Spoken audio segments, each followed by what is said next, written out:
Dati al meteo. Non cambia il tempo sulle nostre regioni rispetto ai giorni scorsi, il sole continuerà a dominare. Nel dettaglio sul Veneto avremo un tempo asciutto e stabile, sarà soleggiato ovunque, il cielo si presenterà sereno o al massimo poco nuvoloso. Più nubi in serata ma in genere senza piogge. Temperature minime tra 1 e 3 gradi, massime molto miti comprese tra 11 e 16 gradi, addirittura 18 gradi sul Rodigino.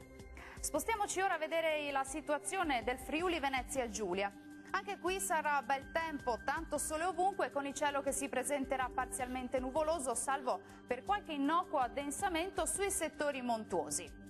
Temperature minime tra 3 e 4 gradi, massime gradevoli comprese invece tra 13 e 18 gradi. Vediamo infine la situazione meteorologica del Trentino Alto Adige.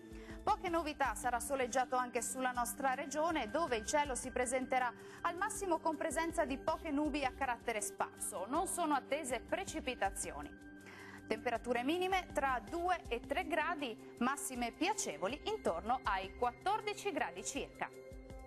Dal meteo di Antenna 3 per ora è tutto. Arrivederci.